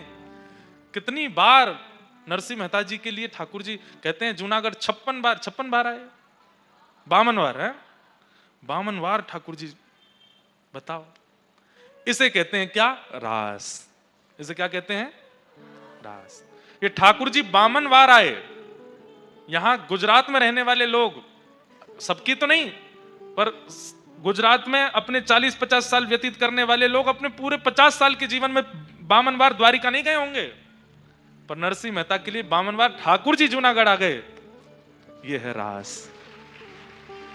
आप जाते हैं ठाकुर जी के पास, वो रस है, पर ठाकुर जी आते हैं आपके पास, ये रास है। और ये रास की कथा वही है। हम ऐसी भावना, ऐसा प्रेम, ऐसा स्वभाव, ऐसी बुद्धि, ऐसे विचारों का निर्माण कर लें, ठाकुर जी को आना पड़े हमारे पास, उसे रास कहते हैं। आप कथा सुनने के लिए वृंदावन आते, वो रस है, पर कथा आपके लिए ऊंझा आई है, ये रास है। कथा आपके लिए यहां पधारी है, रास है। कल परसों एक भाई, वहां पर जब अन्नकूट था, तो एक भाई बोला मैं बहुत विचलित हो रहा था महाराज जी, 15 दिन से वृंदावन जाना है। मैया से बोला चलो वृंदावन, वो बेचारे हाथ खड़े कर रहे हैं पीछे से बोले महाराज जी इतना विचलित हो रहा, मैया से बोला चलो वृंदावन, चलो वृंदावन, और बस मन बना लिया था अब तो वृंदावन जाना है। बोले जैसे ही स्कूटर से निकला, बाहर बोर्ड देखा, बोले मुझे विश्वास ही नहीं हुआ कि यहाँ कथा होने वाली है। और जैसे ही बोर्ड देखा तो सोचा कि हम नहीं गए वृंदावन, वृंदावन आ गया ऊंझा। ये है रास। सबके साथ नहीं होता, सबके जीवन में नहीं होता, सबके भाव में नहीं होता। हाँ, हर बार भी नहीं होगा। करते रहो प्रयास, आप रस करते रहो। तो ऐसा मान लीजिए कि 100 रस आप करो तो उसके बदले 1 रास ठाकुर जी आपके साथ करेंगे। परंतु अपनी स्थिति ऐसी बना लो जैसे मीराबाई की हो गई। मीराबाई के संग रस नहीं होता, फिर रास ही होने लगा। नरसिंह मेहता के संग रास होता है, सूरदास जी के साथ रास होता है, कुम्मन दास के साथ रास होता है, कृष्णदास के साथ रास होता है, श्रीमद वल्लभाचार्य जी के साथ रास होता है, गुसाई जी के साथ रास होता है। हमारे साथ रस होता है, रास नहीं। कोई कहता है भक्ति के पथ पर, आप अपनी व्यासपीठ को भक्ति पथ का नाम देते हो, इस भक्ति पथ का गंतव्य क्या है? मैंने कहा वैसे तो इसका गंतव्य कुछ है नहीं, पर फिर भी तुम्हें चाहिए उत्तर, तो रस से प्रारंभ होकर जो रास तक ले जावे वही भक्ति पथ है। जो रस से प्रारंभ हो और रास की स्थिति में अवस्थित कर दे। कल एक पद गाया ना, वो रास का ही पद है। तू है सखी बड़ भाग बड़ी, नंदलाल तेरे घर आवत है। हमारे परम पूजनीय श्री प्रेमानंद जी महाराज कहीं नहीं जाते, वृंदावन में ही रहते हैं, अपनी कुटिया में विराजे रहते हैं। पर उनके साथ कैसा रास होता है? जगन्नाथपुरी का प्रसाद भी वहीं आ जाता है, द्वारिका का प्रसाद भी वहीं आ जाता है, महाकालेश्वर भगवान का प्रसाद भी वहीं आ जाता है, सब जगह के पुजारी वहीं पहुंच जाते हैं, बड़े बड़े संत वहां पहुंच जाते हैं, बड़े बड़े आचार्य वहीं पहुंच जाते हैं। ये क्या है? ये रास ही तो हो रहा है उनके साथ में, सब उनके पास पहुंच जाते हैं। ये रास है, उनके साथ रास है।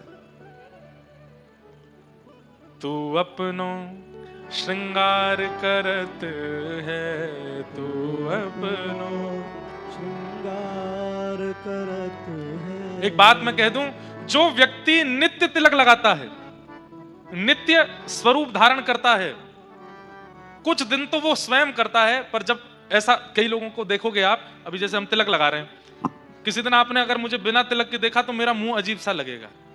जो लोग तिलक स्वरूप रोज लगाते हैं, कभी कभी उनको बिना तिलक चंदन के देख लोगे तो बहुत विचित्र लगते हैं। अरे राम, ऐसा लग रहा है कुछ छूट गया, कुछ रह गया। जिस दिन ऐसा स्वरूप हो जाए कि बिना तिलक के हम अच्छे ना लगने लगे, उस दिन ये समझ जाओ ये तिलक नहीं, ठाकुर जी का श्रृंगार है। ठाकुर जी स्वयं करके जाते हैं आपका। जिस दिन आपके मुख की शोभा, आपके तन की शोभा ठाकुर जी के संबंधी तिलक से, संबंधी तुलसी कंठी माला से, संबंधी धोती से, संबंधी शिखा से, संबंधी बगलबंदी से आपके तन की शोभा बढ़ने लग जाए, समझ जाओ कि अब आपका श्रृंगार ठाकुर जी करते हैं। तू अपनो श्रृंगार करत है, तू अपनो श्रृंगार करत है। मुझे ये वार्ता इतनी अच्छी लगती कुम्मन दास जी की। कुम्मन दास जी के घर में आरसी नहीं है, शीशा नहीं है।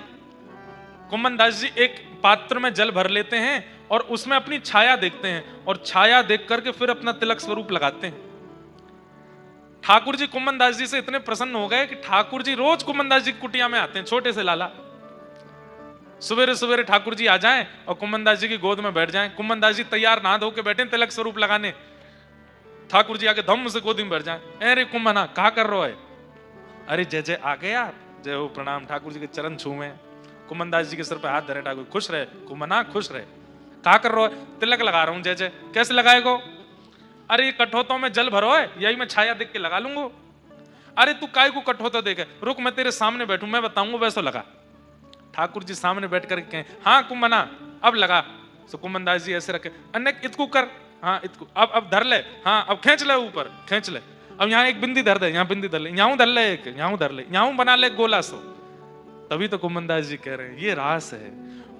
मेरा श्रृंगार ठाकुर जी आके करवाते हैं। तू अपनो श्रृंगार करत है, तू अपनो श्रृंगार करत है। ये दर्पण हाथ दिखावत है, ये दर्पण हाथ दिखावत है। कुम्मन दास जी जब अपना तिलक स्वरूप कर लेते हैं तब ठाकुर जी कह मैं मंदिर ते अपनी आरसी ले आया हूं, देख कैसा लग रहा कुम्मन दास। ठाकुर जी को आरसी दिखाते हैं। कल तो यहाँ ठाकुर जी विराजे, आरसी दिखाते हैं, ठाकुर जी को नित्य आरसी का दर्शन कराते हैं। ऐसे ही भक्त का जब तिलक स्वरूप धारण हो रहा होता है उस समय आरसी जो सामने होती है वो ठाकुर जी दिखाते हैं उसको। देख तो कितना मधुर लग रहा है, वो रास है। हम रस की स्थिति में हैं, वो रस किसी दिन रास बन जाए, ये हमारी इच्छा है।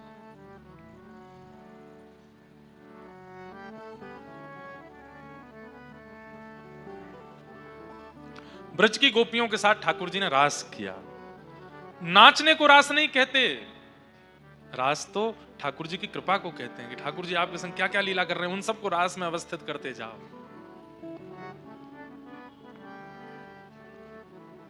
शरद पूर्णिमा की रात्रि आई, सब गोपियां अपने अपने घर में कार्यों में व्यस्त थीं। अब बात तो यह होती है आप ठाकुर जी के पास जाओ, ठाकुर जी को बुलाओ, पर शरद पूर्णिमा की रात्रि को ठाकुर जी वंशी बजा करके गोपियों को बुला रहे हैं।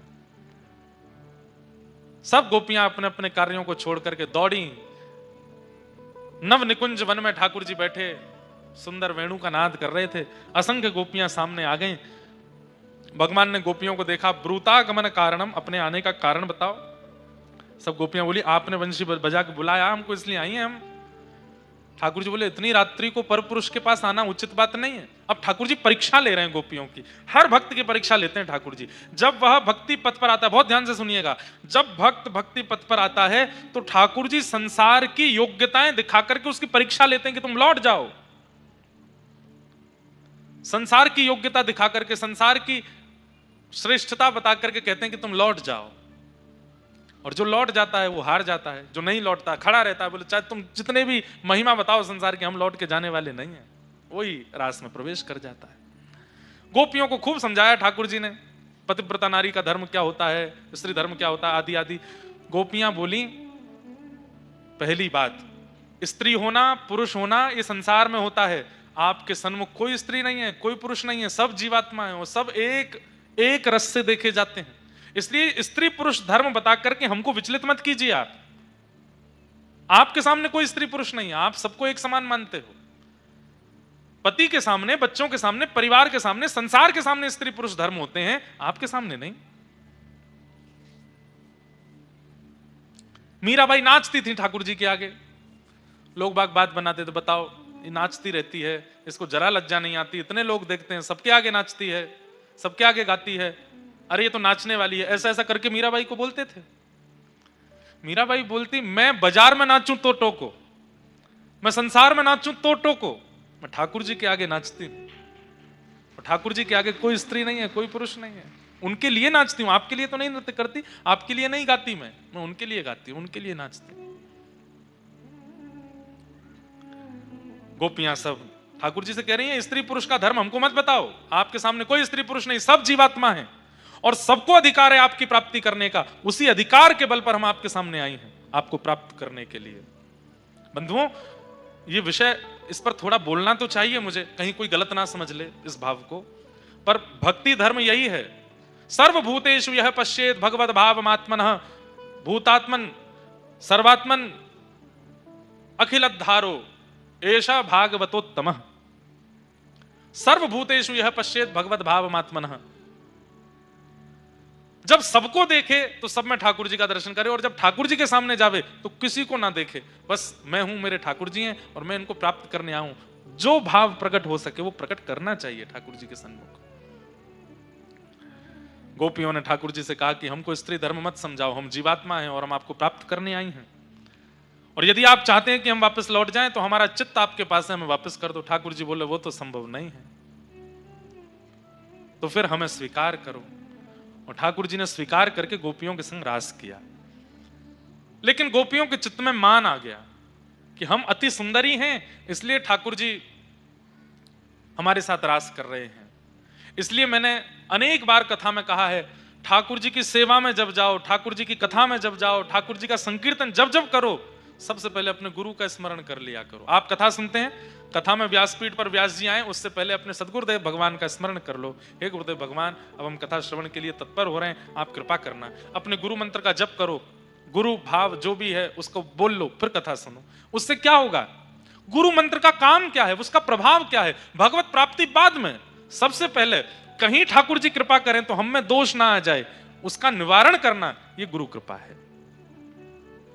कहीं हमें अभिमान ना हो जाए, कहीं हमें मान ना हो जाए, इसलिए गुरु साथ लेकर के सेवा में जाओ।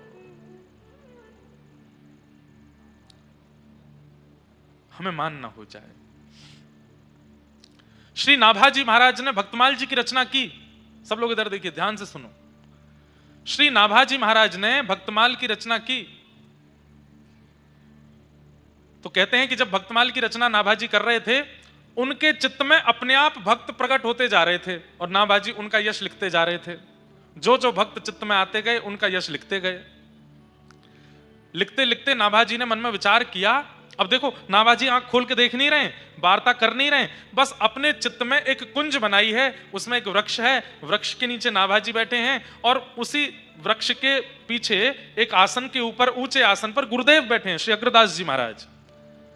भक्तों का चरित्र लिखते जा रहे हैं, अपने गुरुदेव को मानसी में सुनाते जा रहे हैं। लिखते लिखते लिखते लिखते लिखते नाभाजी रुक गए। तो मानसी में गुरुदेव ही पूछ रहे हैं, क्यों रुक गए? बोले, गुरुदेव, गुजरात के भक्त आ गए, दक्षिण के भक्त आ गए, उत्तर के भक्त आ गए, पूर्व पश्चिम के भक्त आ गए, सतयुग के भक्त आ गए, द्वापर के भक्त आ गए, त्रेता के भक्त आ गए, कलयुग के भी भक्त आ गए, लेकिन वृंदावन के भक्त नहीं आए अभी तक चित्त में। वृंदावन के एक भी भक्त का स्मरण अभी तक मुझको नहीं हुआ है। अयोध्या के भक्त आ गए, चित्रकूट के भक्त आ गए, वृंदावन का एक भी भक्त अभी तक चित्त में नहीं आया।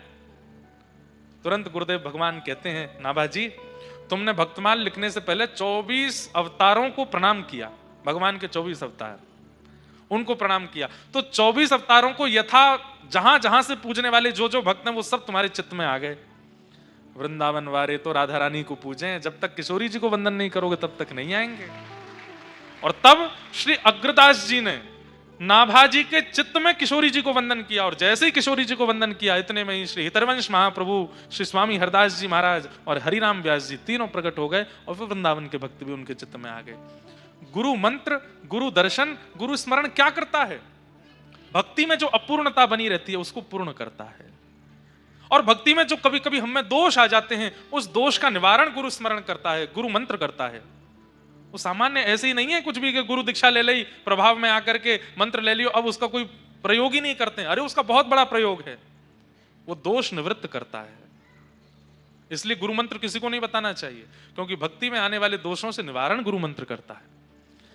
गोपियों के चित्त में मान आ गया, तब गोपियों ने, एक बात हम पहले ही बोल दें, आज भी ठाकुर जी को ब्याह नहीं होएगा, ब्याह तुम कल ही करेंगे। अब तो रास की भूमिका बता करके फिर रास करा करके फिर रास में ही आज विश्राम करेंगे, कल ब्याह से शुरू करेंगे कथा।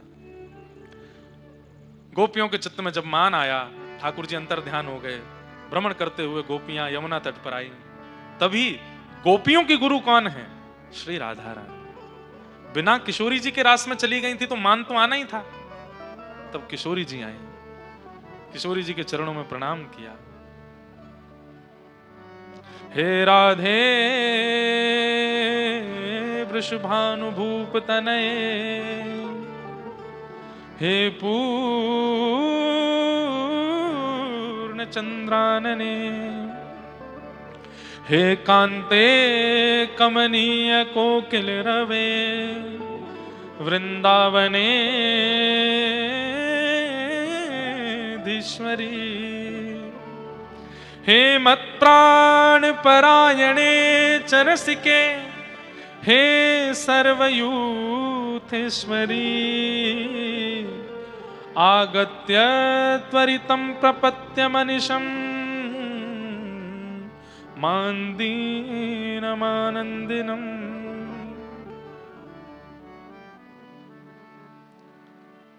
हे सुन राधिका दुलारी, तेरे द्वार का भिखारी हूँ मैं, शाम का पुजारी, पीड़ा है हमारी हमें श्याम ना मिला, हमें श्याम ना मिला, हमें श्याम ना मिला, हमें श्याम ना मिला। देता है कन्हाई जिसे प्रेम की दशा, देता है कन्हाई जिसे प्रेम की दशा। ओ सब विधि उसकी लेता है परीक्षा, सब विधि उसकी लेता है परीक्षा। एक बात बंधुओं में कथा में कहता हूं, परीक्षा उसी की होती है जो कक्षा में बैठा होता है, जो बाहर बंक मार के घूम रहा होता है, जो अध्यापक की दृष्टि में आता ही नहीं है, उसकी परीक्षा नहीं होती। जिनके जीवन में कोई परीक्षा नहीं है, वो ऐसा ही मान लीजिए कि आप अभी प्रेम की कक्षा से बाहर बैठे हो, अध्यापक रूपी श्री कृष्ण को दिख ही नहीं रहे हो, इसलिए आपकी परीक्षा नहीं हो रही। सब कुछ बहुत स्मूथ चल रहा है, बहुत बढ़िया चल रहा है, सब कुछ बहुत व्यवस्थित चल रहा है। जब चाहते हो भोजन कर लेते हो, जितना चाहे कमा लेते हो, सब अनुकूल है, जो भोग भोगना चाहे भोग लेते हो, जो पाना चाहो पा लेते हो, कोई रुकावट नहीं आती, कोई व्यवधान नहीं आता, कोई परीक्षा जीवन में नहीं आती। तो इसका मतलब विद्यालय से बाहर हो। जिस दिन विद्यालय में प्रवेश करोगे, अध्यापक की दृष्टि में आओगे, तो अध्यापक तो परीक्षा लेता है। जिनके जीवन में परीक्षाएं आती हैं वो सौभाग्यमानी अपना श्री कृष्ण देख रहे हैं, इसीलिए परीक्षा आती है। ठाकुर जी की दृष्टि है, इसीलिए जीवन में संकट आ जाते हैं। बस घबराइएगा नहीं, परीक्षा पत्र को लीजिए, अपने गुरुदेव का स्मरण कीजिए, और गुरुदेव ने जो जो सिखाया, जो जो पढ़ाया, जो जो सुनाया है अपने वचनों से, उनका स्मरण करके भर दीजिए उस परीक्षा के पत्र को। उस परीक्षा की घड़ी को पार कर लीजिए अपने गुरु के वचनामृतों को स्मरण करके। क्या होता है जब अध्यापक परीक्षा लेता है और परीक्षा अच्छे से पास कर देता है बालक, अध्यापक उसको समीप बुलाता है, बहुत प्रसन्न होकर के उसकी पीठ थपथपाता है, कभी कभी हृदय से भी लगाता है। ऐसे ही ठाकुर जी परीक्षा लेते हैं। जो व्यक्ति अपने गुरु स्मरण करके, गुरु वचनामृतों को याद करके उस परीक्षा से निकल जाता है, उस जीवन की घड़ी को पार कर लेता है, ठाकुर जी हृदय से लगा लेते हैं, वाह मैं तोते बहुत प्रसन्न हूं, मैं तोते बहुत सुखी हूं। देता है कन्हाई जिसे प्रेम की दशा, देता है कन्हाई जिसे प्रेम की दिशा। ओ सब विधि उसकी लेता है परीक्षा हो, सब विधि उसकी लेता है परीक्षा।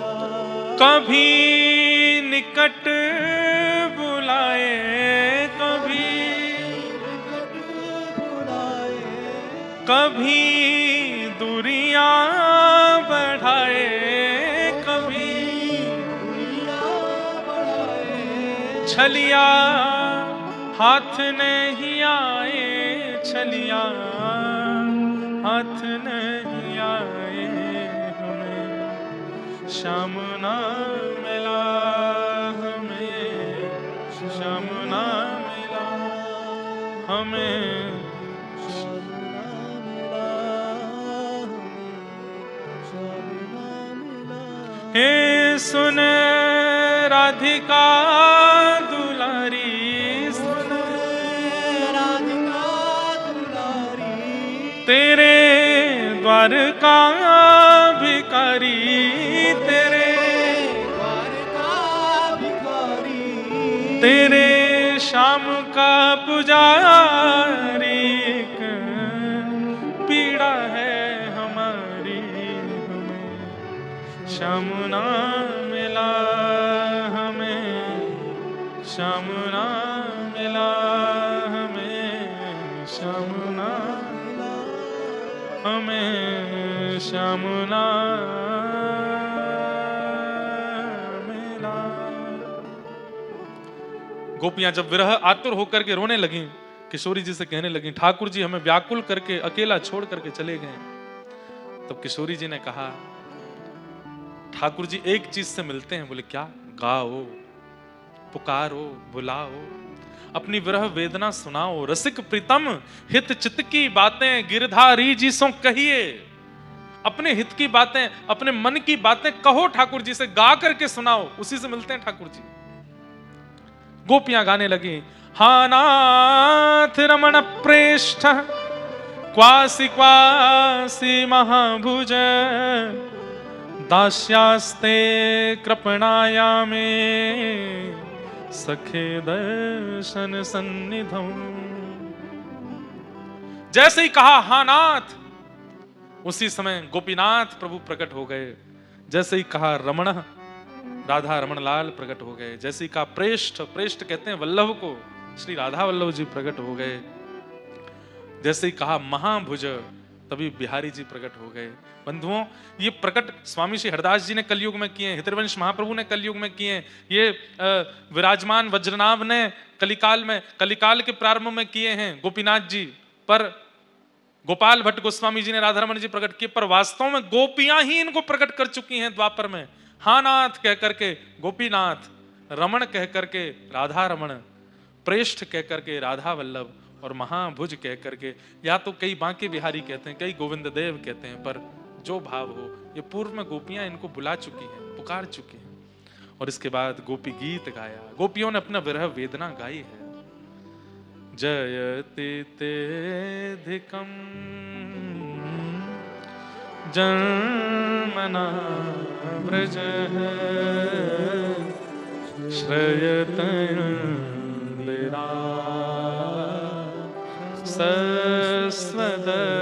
सस्वदत्रहि दैत दृश्यता दीक्षुतावक स्त्वयि धृता सव स्वां विचिन्वते शरदुदासये साधुजातस सरसिजोदर श्रीमुषादृशा सुरत नाथ ते अशुल्क दासिका वरदनि तो नेह किम वद। गोपियों ने गोपी गीत गाया और गोपी गीत के माध्यम से ठाकुर जी को कह रहे हैं, हे नाथ तुम ज्यादा इतराओ मत। क्यों? ते जन्मना व्रजम अधिकम जयति, जयत ते अधिकम जन्मना व्रज। इसका एक अर्थ तो ये लगाते हैं कि तुम्हारे जन्म से व्रज की महिमा बढ़ गई, पर कई जन हमारे व्रज के संत जन कहते हैं ये भाव गोपियां नहीं कह रही हैं। गोपियां क्या कह रही हैं? अरे लाला तुम बड़े शुक्र मनाओ कि तुम्हारो जन्म ब्रज में है गए हो तो तुम्हारी महिमा बढ़ गई। अगर तुम्हारो जन्म कहीं और भयो हो तो कोई पूछ तो ना तुमको। तुम इतने प्रेमी कायकू है गए, तुम इतने प्रिय कायकू बन गए, सब तुम्हारे इतने चहेते कायकू है गए क्योंकि तुम वृंदावन में, तुम ब्रज में प्रगटे हो। ब्रज में जन्म लेवे के कारण लाला तुम्हारो यश बढ़ो है, तुम्हारो भाव बढ़ो है। ते जन्मना व्रजम अधिकम जयते। एक श्लोक में तो गोपियां ठाकुर जी को डांट सी देती हैं और दूसरे श्लोक में ठाकुर जी को मानो जैसे मना लेती हैं। अरे कन्हैया हम तो तुम्हारी बिना शुल्क की दासी हैं, हमें केवल एक ही शुल्क तुमसे चाहिए। क्या? हरि जी मोरे नैनन आगे रहियो, हरि जी मोरे नैनन आगे रहियो। हमें और कोई शुल्क नहीं चाहिए, चाहे हमसे जितनी सेवा करा लो, हमसे भोजन बनवाओ, हमसे वस्त्र बनवाओ, हमसे श्रृंगार करवाओ, हमसे कुछ भी जैसी चाहे वैसी सेवा करवाओ, बदले में शुल्क के रूप में केवल एक चीज चाहिए। क्या? हमारे नेत्रों को दिखते रहना, हमारे सामने रहना, हमारे पास रहना, बस और कुछ नहीं चाहिए। बहुत सुंदर है गोपी गीत, गोपियां ठाकुर जी से कह रही हैं। अंत में गोपियों के भाव सुनकर के इति गोप्यः प्रगायन्त प्रलपस्त्यंश्च चित्रधा रुरुदुः स्वस्वरम राजन कृष्ण दर्शन लालसा। तासामाविर्भूत सौरी स्मयमाय मुखाम्बुज पीताम्बरधरश रघुवी साक्षान मनमथ मनमथ। ठाकुर जी प्रकट हो गए और भगवान ने फिर गोपियों के प्रेम भाव को स्वीकार किया। गोपियां बोली आप गए क्यों थे? जब आना था दोबारा तो ठाकुर जी बोले आप सबको मान हो गया था, उस मान का हनन करने गया था, उस मान को नष्ट करने गया था। मतलब एक बात सिद्ध होती है, हम कितनी सेवा कर रहे हैं, कितना 56 भोग लगाते हैं, कितनी कथा करा रहे हैं, कितनी पोशाक पहना रहे हैं, ठाकुर जी प्रकट क्यों नहीं हो रहे? अभी भी शायद मान है चित्त में। जिस दिन वो मान नष्ट हो जाएगा ठाकुर जी प्रकट हो जाएंगे। बंधुओं आप कितनों महंगो वाला इत्र लगा लो, कितनी महंगी वाली पोशाक धरा दो, ठाकुर जी प्रकट अनुभव तभी कराएंगे जब आप मान रहित हो जाओगे। ये गोपी गीत और रास पंचाध्याय का मूल सार है। आप मान रहित हो जाओ, कोई मान मत करो, अत्यंत दीन हो जाओ, ठाकुर जी अनुभव कराने लगेंगे। हमारे गिरधर लाल जी इस बार बरसाने में हम सबको दिखाएंगे। ठाकुर जी जब पहली बार आए थे वृंदावन सेवा में तब का चित्र दिखाएंगे, और फिर अब जो ठाकुर जी उनका चित्र देखना। हमारे लाल जी मोटे हो गए, हमारे लाल जी बड़े हो गए, हमारे लाल जी गोल मटोल हो गए, कितने अनुभव ठाकुर जी कराते हैं। हाथन को साइज बढ़ गयो, कमर को साइज बढ़ गयो। पहले नाथ द्वार जाते थे तो ठाकुर जी का श्रृंगार लेते थे, तो पता है सबको गिरधर लाल जी कितने श्रृंगार कितना बड़ा आना है।